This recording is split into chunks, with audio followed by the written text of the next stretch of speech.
The next scene has Jan down at the drugstore disguising herself in a veil and sunglasses. The clerk comes to greet her. This is the clerk and Jan. Action. Something for you, young lady? Oh, I was just looking around. Do you have any kind of, well, something to get rid of freckles? Freckles? It's for a friend of mine. For a friend of yours.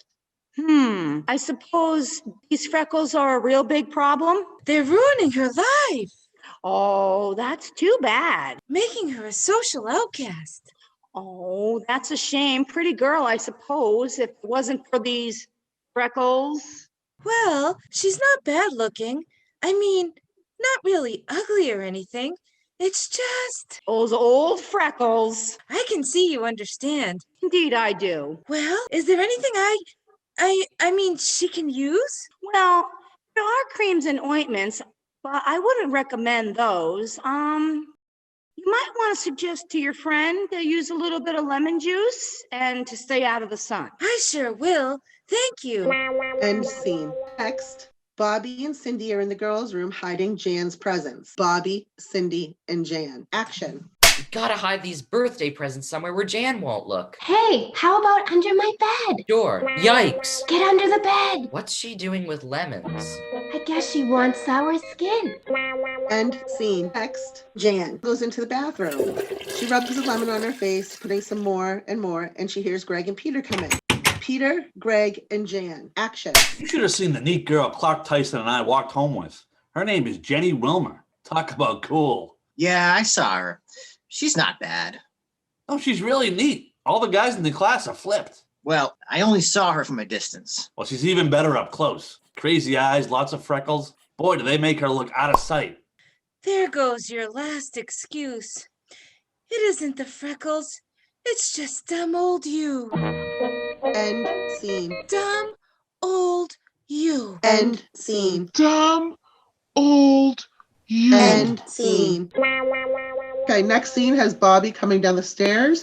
Mike and Carol are about to call the kids for dinner. Bobby, Carol, Mike, and Jan. Action. Bobby, honey, would you mind telling everybody that dinner is ready? Okay, but what's the matter with Jan? She sure is acting funny. In what way? Well, first she rubbed a lemon on her face, and then she started crying. Jan, dinner's about ready. I'm not hungry. Hey, what's the problem? Come on, let's talk about it. There's nothing to talk about. Jan, you'll only make it worse keeping it to yourself. Nobody understands. Oh, I think we do, Jan. Clark Tyson's just one boy. One of these days, you'll meet another one. Sure you will. Hundreds of them. You mustn't feel left out because you have a boyfriend now. But I do have a boyfriend. You do? He's one of the nicest boys at school, and he thinks I'm super cool. Oh, that's wonderful, Jan. What's his name? His name is George. George what? George Glass. I'll go wash up for dinner. I'm starved. A minute ago, she was never going to eat again. Now she's starved and has a new boyfriend. Well, go figure out a woman, even her size. End scene. They leave the room and we move on to the next scene. Peter is showing Carol and Mike a psychedelic painting he made for Jan as a birthday gift. Mike, Peter, and Carol. Action. Wow, that's pretty wild. Way out. That's really something. What is it? The painting. Yeah, the idea had occurred to us. I painted it for Jan's birthday Saturday. Oh, she'll love it, Peter. But you may have to explain what it is. Well, it's supposed to be an elephant walking in the woods. Oh yeah, of course. It's an elephant. Oh, I can see it clearly now. There's the elephant right there. No, that's a clump of trees. The elephant's right there. Oh, well, with the light in here, kind of hard to see. End scene. The next scene has Jan walking through the kitchen and sees Carol. Jan, Carol, and Mike. Action. Hi, Mom. Hi, honey. How's the new boyfriend? Huh? George. Oh, George. Terrific. Every day at school, he carries my books and my tray in the cafeteria. He's out of sight. I'm home. Hi, Pumpkin. Hi, Daddy. End scene. The next scene. He hugs her and pats her butt. She heads upstairs and runs into Greg and Peter. Jan, Peter, and Greg. Action. Hey, what does he look like? Who? George, your new boyfriend. Oh, Oh, he's sort of tall, dark, handsome, and he has a clear complexion. Well, how come you never said anything about him? Oh, I don't go blabbing around. What's so unusual about having a new boyfriend? Just seems funny that you never said anything about him. Yeah, how come he never phones or anything? Don't worry, he will. Hello? Operator? Will you call back on 762-0799? There may be something wrong with our bell. Thank you. End scene. She leaves the room and goes down the stairs, just as the family is getting ready for dinner. The phone rings and Greg heads over to get it. Jan, Greg, and Mike, action. I'll get it. Hello, this is Jan. Oh, hi, George. It's so thoughtful of you to call. Excuse me, George?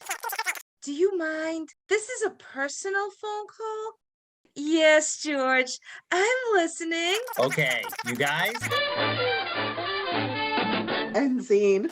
We move to the next scene with the family at the dinner table. Alice, Greg, Marcia, Jan, Carol. Action. The other girls were absolutely green with envy when this real cute boy started talking to me. What boy? Gordon? Oh, Dad, I'm talking about Tommy. Oh, Mike, you're out of it. Gordon was weeks ago. You need a computer to keep up with her boyfriends. We forgot the pickles. Well, I'll get them. No, I'll go. Hello, operator? We're having trouble with our phone.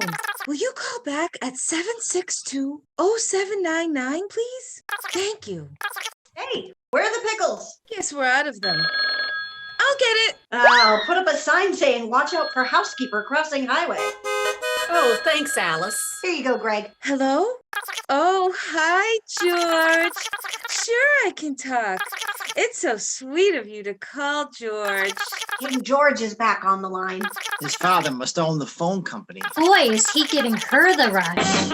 End scene. Next scene has Mike in his den. Carol comes in to see him. Carol and Mike. Action. Mind an interruption, dear? No, I have an inspiration. bring it in. I can use one. Okay, you know how crazy Jan is about George. Yeah, Well, why don't we invite him to the birthday party? That way she'll have a double surprise. you're right. That is an inspiration. Of course, we'll have to find George without letting Jan know. Right. Well, I'll round up the other kids and put them on the trail. End scene. The next day, Peter comes home and sees Carol, who's in her room. Action.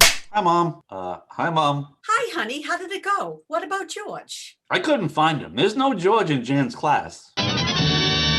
End scene. Later on, Masha comes home and sees Mike in his den. Action. Hi, Dad. Oh, hi, honey. Oh, wait a minute. What's the word on George? A mystery, Dad, really. What do you mean? I checked in the attendance office this morning, and there's no George Glass in the whole school. Well, Mike, the mystery of George deepens. Oh, yeah. How do you mean? I covered the whole area, and there's no George Glass in this part of town. That's strange. Well, you tried, Greg. Mike, are you thinking the same thing that I'm thinking? Mm-hmm. There's no George Glass. Period. Exactly. Why this problem with boys? She's bright and attractive. I wish I knew. Would have to ask a boy.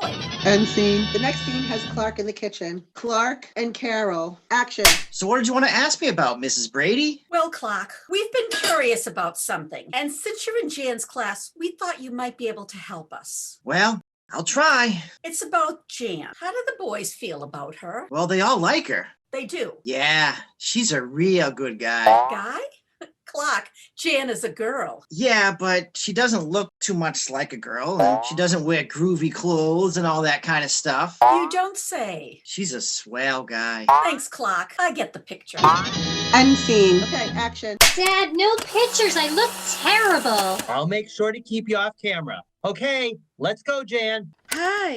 Gee, I didn't even know it was you. Yeah, this dress is kind of dumb, isn't it? What's so dumb about it? I think it's cool. You mean you like it? Yeah, I like it. You make a great looking girl. Wow. Gee, thanks. End scene. The next scene has Jan coming home to her surprise party. All her guests come out and yell happy birthday and surprise. Marcia hugs her while the other kids throw confetti on her while Mike and Carol look on with delight. Action. Happy birthday, Jan. Happy birthday!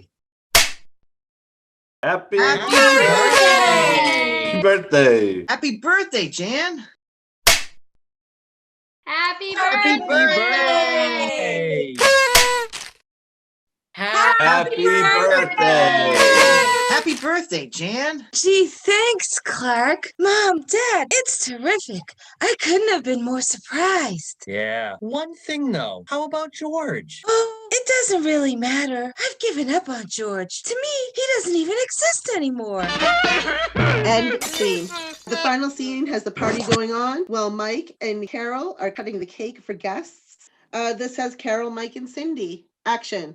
Piece for you. Just 1 second. One scoop coming up. Whammo. Thank you, Mr. Brady. Seconds. That must be good cake. Here you go. Whammo number 2. Whammo. That's good. Hey, have you tasted this? It's rich and thick and gooey, just the way I love it. Well, I think the party's a swinging success. Yep, 1 down, 2 to go. What do you mean? First, Masha had a boyfriend problem. Then it was Jan.